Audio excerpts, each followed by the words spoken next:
Michail Antonio pounces to give West Ham gritty victory over Spurs. In his quieter and more personal moments, you suspect these are the sorts of wins that give David Moyes a warm tingling feeling.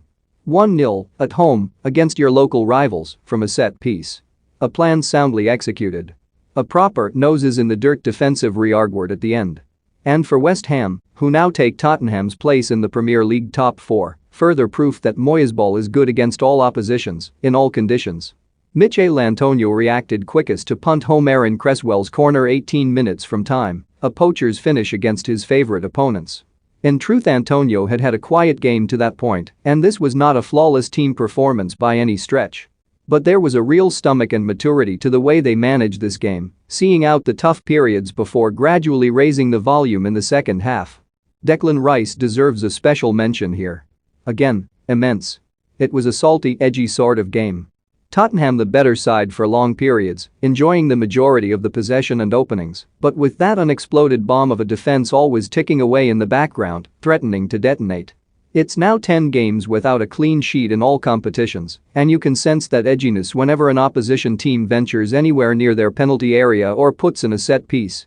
That addling brew of fear, caution and self-fulfilling prophecy. It got fractious in the second half, too. Christian Romero and Pablo Fornals angrily tangling with each other, the tackles flying in, the home crowd menacingly sensing an opportunity to turn the screw. Ultimately that was only going to help one side, and as the free kicks and corners began to pile up, West Ham's much heralded strength at dead balls again proved the difference. Antonio's winning goal was met with a giant soaring growl, the satisfied roar of a stadium that had seen in advance how this would all pan out. Certainly the London Stadium is a far happier place these days than in recent years, gilded by European football and a team of players finally worthy of filling it. And the home side enjoyed the better of the early stages, moving the ball forward with purpose and confidence, looking to set the slaloming Jarrod Bowen loose on Tottenham's nervy defense.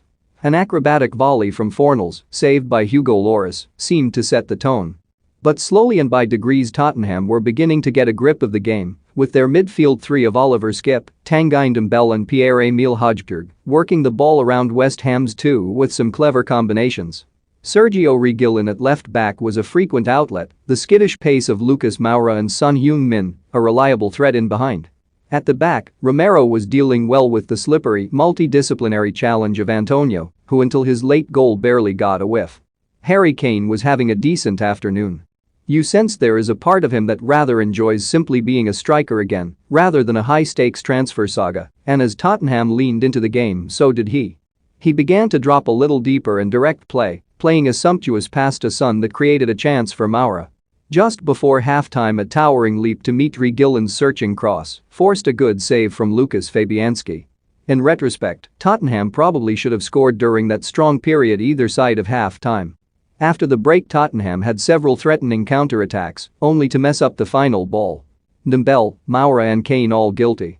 With around 25 minutes to go Romero and Fornals clashed by the left touchline, and after the resulting melee and stoppage, Tottenham never really regained their fluency.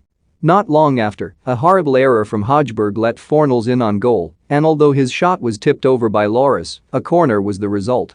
4 of West Ham's last 5 goals had come from set pieces. Tottenham are bad at defending set pieces.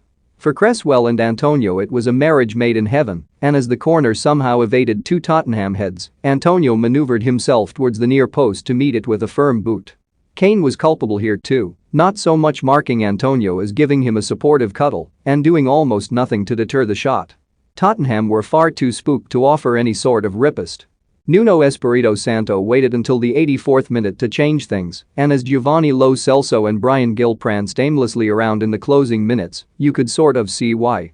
The problems of this club are many and varied, and not the least of them are West Ham themselves. A team who have rapidly closed